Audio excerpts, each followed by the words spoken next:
Hey. Hello. Today we're going to just talk about a movie premiere that we both went to. It is called Second Chance. They did have a first movie out, which was called Chance. Yeah, that's correct. Yeah, around like 2019 there was this is an independent film, and it's being done by upcoming filmmakers and actors. So the cast is quite young, and it's basically based on quite tough subjects. That's especially close to home if you live in London. Yeah, so it does highlight knife crime and gang culture, especially in London, and it goes through all the different aspects of young people being groomed into getting involved in distributing drugs, and also the sort of culture of knife crime. So yeah, from this point onwards, we're actually gonna go into spoilers. So this is a spoiler review. But yeah, if you'd like to check out the actual film, we're not entirely sure whether it's up right now on social media or on YouTube. But what we can do, if it is up, we could send a link in the description or like on the screen here, or as an annotation or something. We could also send the socials of the director of the film and the producer, so that you guys could check them out as well. And yeah, should we continue? Yes. So spoiler alert, someone does die from being stabbed, and it also represents the reactions of the mum being told that her son is in a critical condition, and that bit was the hardest bit for me to watch, because I've known mums who have had children stabbed and unfortunately lost their lives, and I've known friends that have been stabbed, so that really hit home for me. There was a brief scene that really captured the emotion of the mother and the fact that she never would have thought that it would have happened to her son, and I think that was a big message that came out of the Second Chance show movie. Yeah. From my perspective, that was like a powerful scene, and I'm sure there's a lot of because a lot of the times people from these backgrounds are from single mother families, because they don't have that father figure in the family, and that does cause a lot of the statistics out there to show that a child is more likely to have a high possibility of going into gangs and stuff like that when they're in as a single parent family, just because they don't have that a role model to look up to. And it tends to happen where they look at a role model in the wrong places, like in gangs and stuff like that. And because gangs at the end of the day can seem to be like a family, the government sort of failed them because they're closing down all these youth centers, so a lot of kids with not so good financials, so they're unable to get into do certain courses and stuff like that, but they do want to change, they do want to get out of the cycle and stuff like that, but the opportunity is not there for them to do so. But luckily we have some charities that KitKat is going to go through right now. Yeah, so of course with single parent families, it is never that parent's fault. I think that unfortunately you try to do everything you possibly can, but you can't spread yourself so thin that you have that you can be both sides. I think that yes, you can absolutely be a perfect role model as a mum or a dad as a single parent, but I feel like especially sons need to have a male father role model, and if they don't find that in good places, in honest and if they don't find that in genuinely good places, then unfortunately that gap could be filled by gangs and by people who just want to use them because of that vulnerability. Yeah. So yeah, from my side, I totally agree with that. Of course, you're gonna get people who have been brought up by single mothers where that is not the case. I'm just specifically talking about statistics here, that it's more likely that if you come from a single parent household, you're going to have problems like that. And interestingly, it's more from a single mother's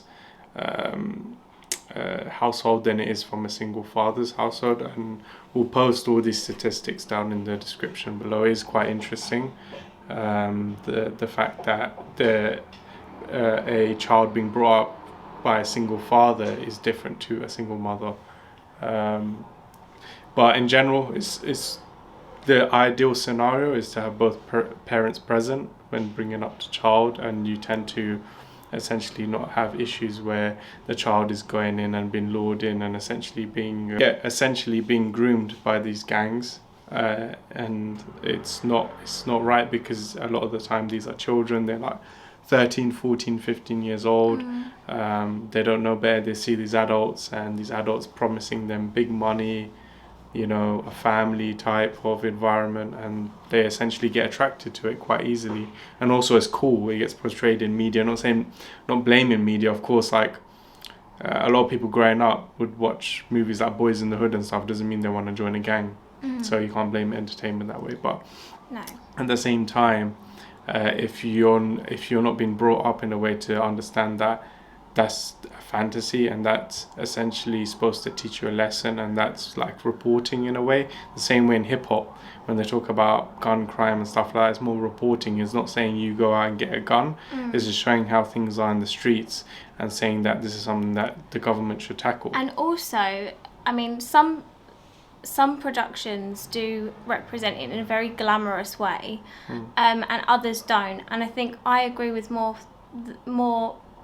we need more productions that really tackle the realities of that life, because sometimes it's glamorized, and I feel like there's this pop culture where people are rapping about it and stuff like that. But if you're glamorizing it, you are part of the problem, because you're making it somehow attractive, when in reality people have died, people are being groomed and used, and it's, it creates fear, and you do get into this cycle where you'll probably end up in prison or getting stabbed yourself. So the realities of it is not glamorous, and I feel like the shows that do show the reality of the streets and of the gangs is what we need to be showing our young people more of, rather than glamorizing it or sugarcoating it. Yeah, no, of course. At the same time, I feel like if you had both parents who are there to support the child, they'll actually say, hey, look, this stuff that you're actually watching is not how it is. It's like this, and this. It's all got to do with perspective, right?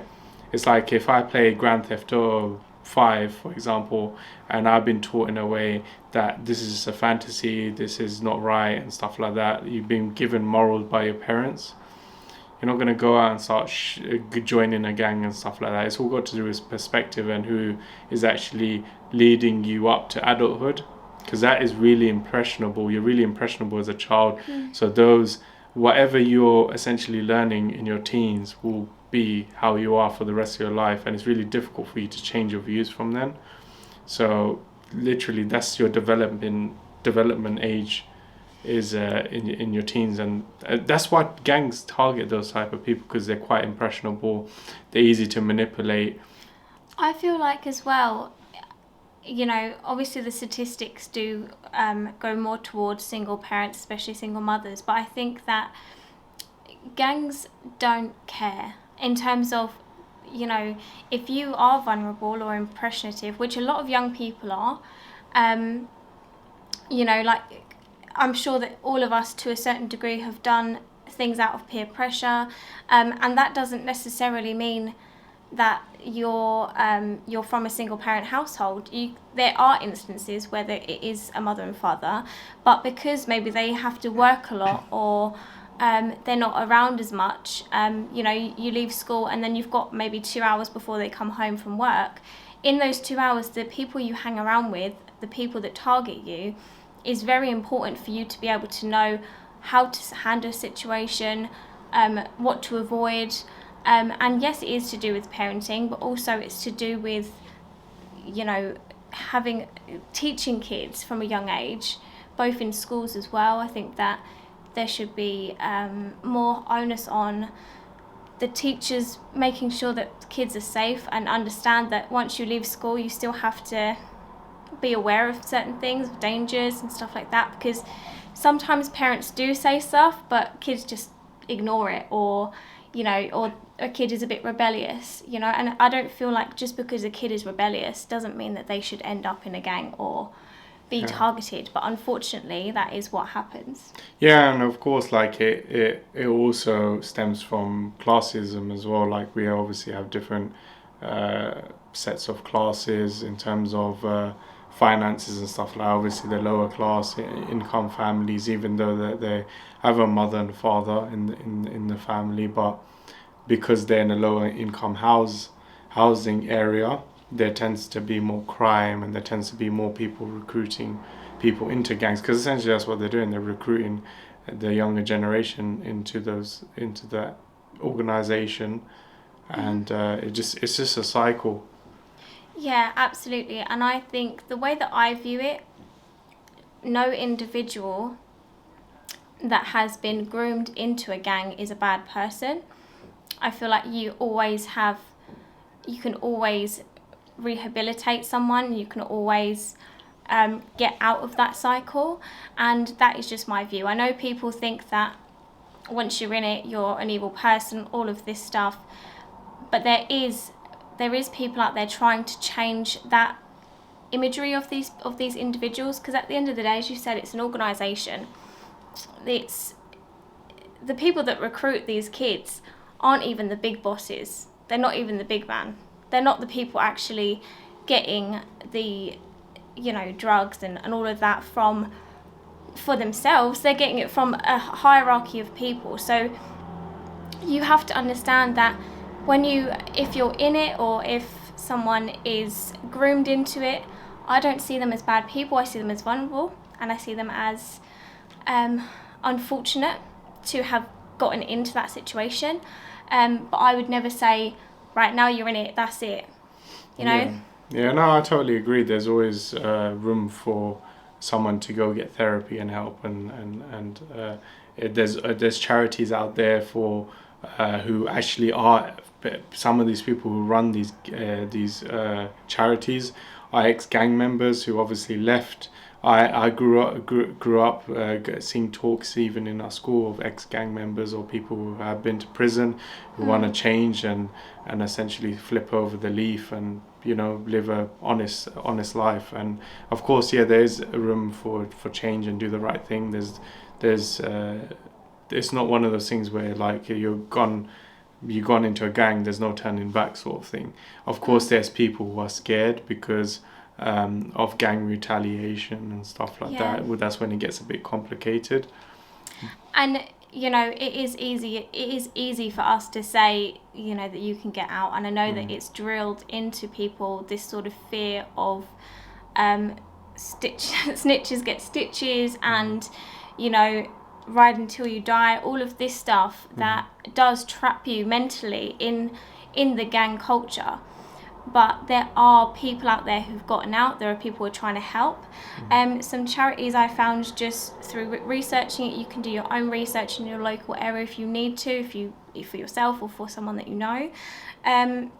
There's a charity that's run and targeted at school children, so they teach young people about knife crime, about the statistics, about how to go about getting out of it or preventing yourself from possibly being a victim of it. That one's called Lives Not Knives. And then we've also got one where it's called Drop the Knife.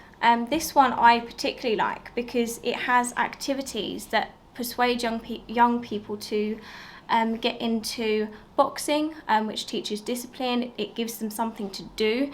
I know that a lot of kids maybe can't afford to do extracurricular activities to go to goals after school. Some things cost money, but with these charities it allows these kids to have coaches and have activities and do things that they can be in a safe space rather than be on the streets, rather than be maybe home alone where they go out and then unfortunately meet gang members or get into the wrong crowd. Yeah, no, I totally agree with that. Sports like boxing does help a lot of young people essentially let it all out and train there, because boxing is quite actually a mental game between two people. And you could look at examples like Anthony Joshua. He was when he was younger, he was roped into gangs and stuff like that until he had a good influence in his life where he needed to sort his life out, and he chose to do boxing. And obviously now he's got a successful career out of it. Not saying that's always the route you have to take. You can have a normal 9 to 5 job and be successful. That doesn't mean that if you don't make it into like the high sports where you're making millions of pounds, that you're a failure. As long as you're outside of criminal activity, you're a success at the end of the day. And if you're making and earning where you got a roof over your head, you got food, you got everything you want from life, and you're living that middle class life, that doesn't mean you're a failure, to be honest. I know that in social media it tends to portray that way, that if you're not making millions and stuff like that, it's like you're not desired in society, but that's not the case. And because I know that's what gangs tend to lure you to, that don't do a 9 to 5 because you make this amount of money, and if you do gang related drug trade and stuff like that, you're going to make a lot more money.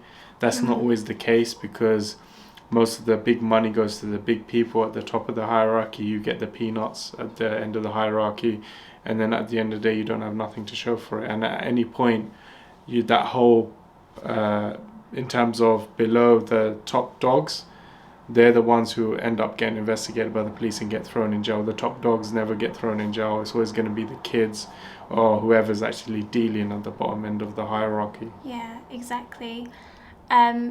And just to put emphasis on it, the top dogs aren't the ones doing the dirty work. They're not the ones that are risking their lives, having these gang rivalries and putting yourself in the position to get stabbed or to get harassed.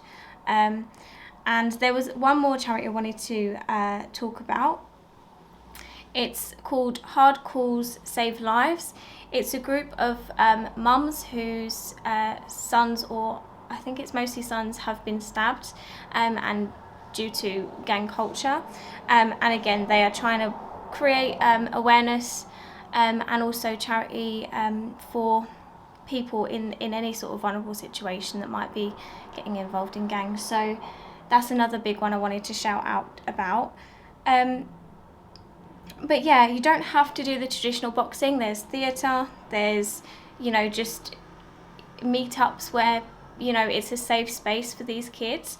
And the more that people, every single generation, create short films, clips, charities, awareness of people who want to help you and that don't think that you're worthless, that think that you are worthy of a good life, of a middle class life, or you are worthy of a good life and to make your own honest money and do whatever you want with it after that.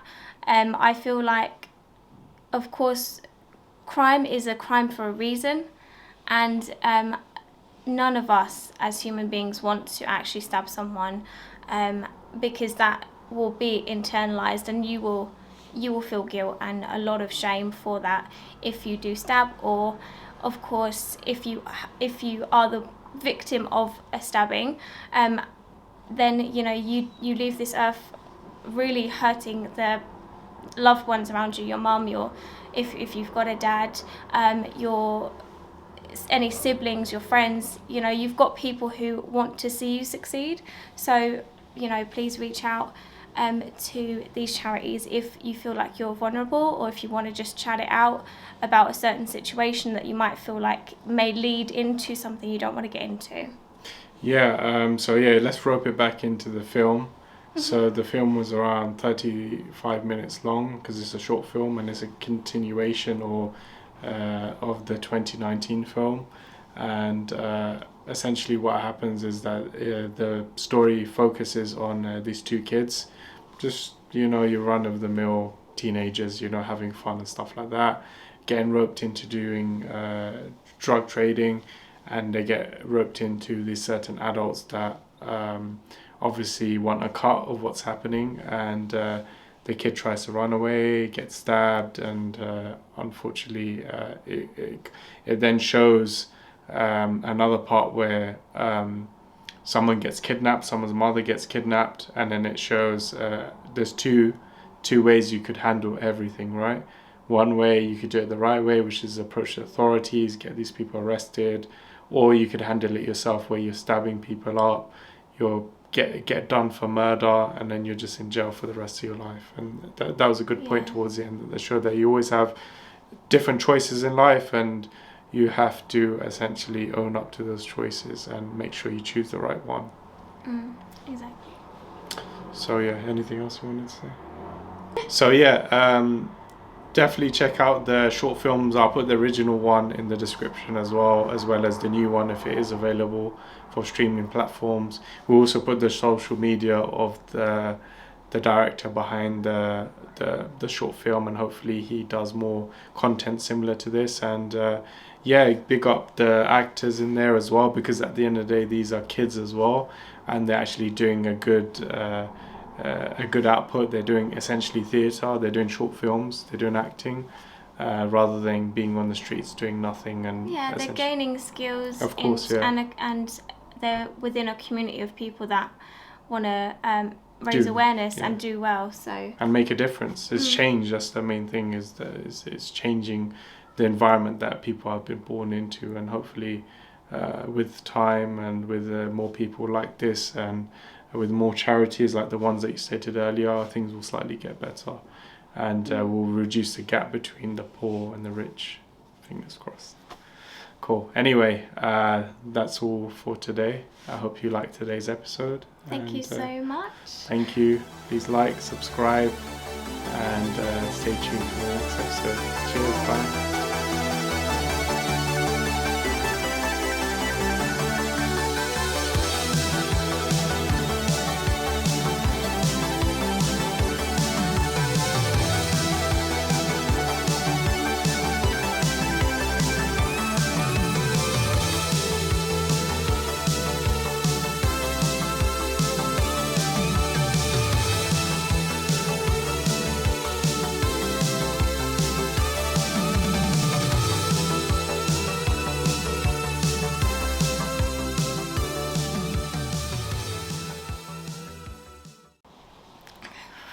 I'm too hot.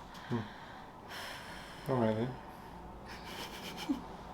Go on, finish what you said, and then I'll jump in. Alright,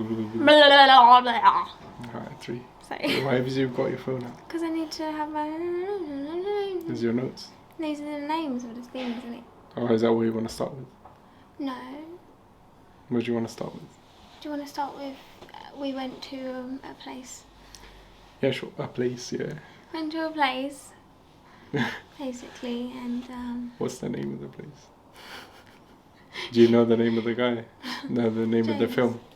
Oh, Second Chance, isn't it? yeah. Yeah.